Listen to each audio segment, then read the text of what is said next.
Vaxtınız xeyir. Bugün mən sizlərə Cəlil Məmmədquluzadənin yaradıcılığını, izahını verəcəyəm. Deməli, Cəlil Məmmədquluzadə ədəbiyyatımızda bildiyimiz kimi Molla Nəsrəddin jurnalının redaktoru olubdur və Molla Nəsrəddin jurnalı 1906-cı ildə nəşr olunmağa başlayıbdır və Tiflis, Təbriz və Bakı dövrləri ardıcıl olaraq özünü göstəribdir. Deməli, həm yaradıcılığını nəzmlə yazıb, həm nəsrlə yazıbdır. Əsərlərini epik və dramatik növdə yazıb. Cəlil Məmmədquluzadənin lirik növdə əsəri yoxdur.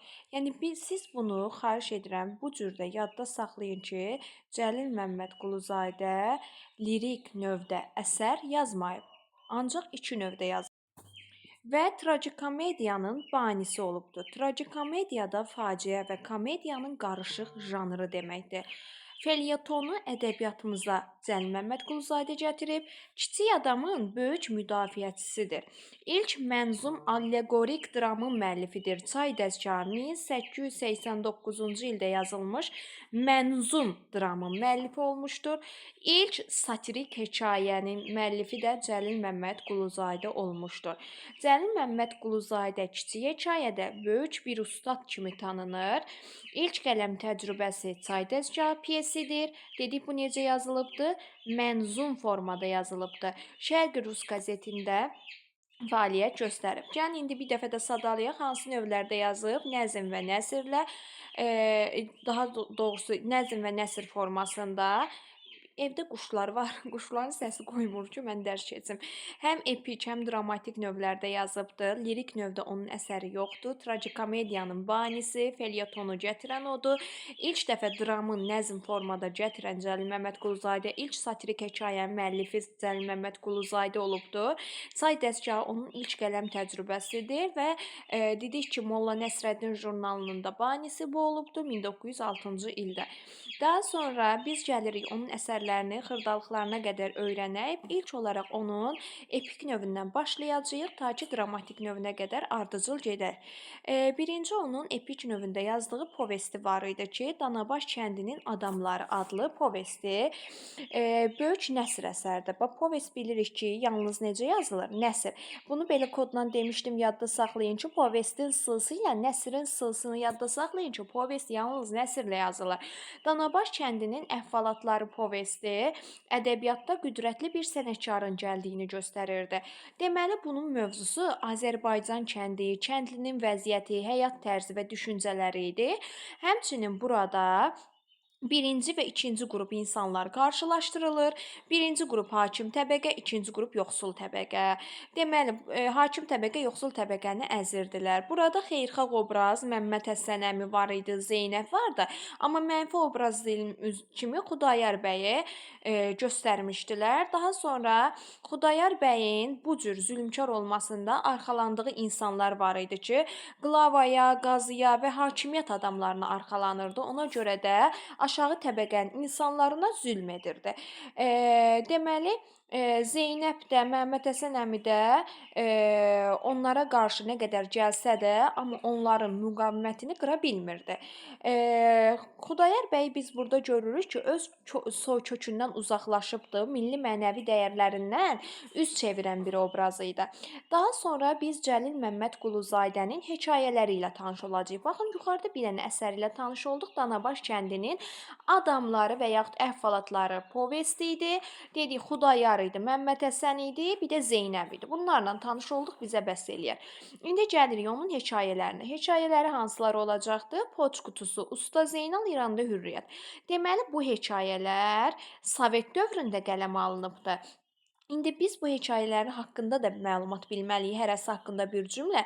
Poçt qutusu adından göründüyü kimi poçt qutusunun qaydasını bilməyən Novruzəli yumoristik gülüş hədəfi idi. Usta Zeynalda isə mövhumatın təsiri ilə aciz bir vəziyyətə düşmüş Usta Zeynal, İranda Hürriyyətdə isə hürriyyət kəlməsini yenicə eşidən, qəflət yuxusundan ayılmayan Kərbəlayı Məhəmmədəli obrazı burada canlandırılmışdı. Azərbaycan qadınının faciəli həyatı və onun səbəbləri isə bax Azərbaycandakı qadına toxunulubdur. Hansılarda? İranda Hürriyyət, Xanın Təsbehi, Molla Fəzəli, Konsulun arvadı Fəzləli, bir də Qurbanəli bəy. Azərbaycan qadınının faciəli həyatı və onların səbəbləri. Deməli, Xanın Təsbehi, Molla Fəzəli, Konsulun arvadı Qurbanəli bəy. Gəlin bunu necə kodla yadda saxlayıb? Qurbanəli bəy hekayəsini onsuz da keçirsiniz. Orada görürsünüz, Azərbaycan qadını əzilirdi, amma digər qadınlar, rus qadınları yüksək idi. Konsulun arvadında elə arvad sözü varsa, deməli qadına toxunulubdur. Mollalar qadın hüquqlarını alçaldırdılar. Xanın Təsbehi. Yəni bunu belə kod olaraq da yadda saxlayın cümlələrinə. Daha sonra Sovet dövründəki hekayələr. Bax, Sovet dövründə hekayələr. Bunlar Sovet dövründən əvvəlki hekayələrdir. Bunlar da Sovet dövrünə aid olan hekayələr idi. Deməli, Sovet dövründəki hekayələrində mövzusu iki yerə ayrılır. Qadın azadlığı idi, süründürməçiliyi idi, bir də dilin təmizliyi idi. Siz bu hekayələri belə yadda saxlayın ki, qadın azadlığı. Qadın nə olur? İki ər qiyamət. İki əri olan qadın qiyamət edir. Belə yadda saxlayın. İki əri olan qadın qiyamət edir. Burada qadın azadlığıdır. Süründürməçilik nə olacaqdır? Qəza olanda sürünürük. Bir də ucuzluq. Olanda hamı sürünür, bir-birini əzir. Daha sonra dilin təmizliyi. Bülbül oxuyur axı, dili təmizdir. Bir də sirkə hər şeyi təmizləyir. Belə də bunu da yadda saxlayın. Şeir bülbülləri, sirkə, qəza bülbülü, ucuzluq, iki ər qiyamət. Bunlar da Sovet dövründədir. İndi keçsək onun dram əsərlərinə. Deməli, bunun dram əsərlərindən biz əsas nələrə diqqət yetirməliyik? Bilir ki, ilk qələm təcrübəsi 1889-cu ildə Çay dəstgahı idi. Uşaq dramaturgiyasının əsasını qoyubdur, nəzmlə yazılıbdır və burada kimdir müqəssir sualına cavab axtarılır, mənzumdur və allegorikdir. Kişmiş oyunu da dram əsəri idi. İllərini əzbərləməyə ehtiyac yoxdur. Kişmiş oyunu yazılıb, amma çap olunmayıbdır və bunun Kişmiş oyunu adında bir dənə də hekayəsi var. Hekayəni çap edir, amma bunun yox, yazıya alır. Ölülər var, 1909-cu ildə yazılıbdır. Burada da fanatizm, cəhalətin törətdiyi bəlalar idi. Burada obraz olaraq, mənfi yox, daha doğrusu elə burada müsbət obraz olaraq Kefli İskəndər, mənfi obraz olaraq isə Şeyx Nəsrullah qarşı-qarşıya qoyulubdur. Konfliktin tərəfində birində Kefli, İskəndər digərində Nəsrullah dururdu. Deməli, Ölülər əsərində də mövzu fanatizm, cəhalət idi. İlk çap olunan dram əsəri deyəcəyik ki, Ölülərdir. Ədəbiyyatımızda ilk tragikomediyada Ölülər olacaqdır. Anamın kitabı 1920, biz bu əsəri ayrıca keçirik və tragikomediya olacaqdır. Kamançada bəs Azərbaycan erməni. Bax, kamança musiqi alətidir. Musiqi hardadır? Qarabağda. Qarabağda nədir? Erməni. Azərbaycan erməni münaqişəsi üzərində qurulubdur.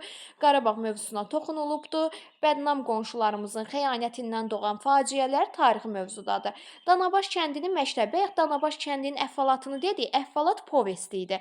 Amma burada artıq məktəb sözü dram əsəri olacaq. Bax, dramın mısından yadda saxlayın ki, məktəb dramı idi. Yəni dramatik növdədir.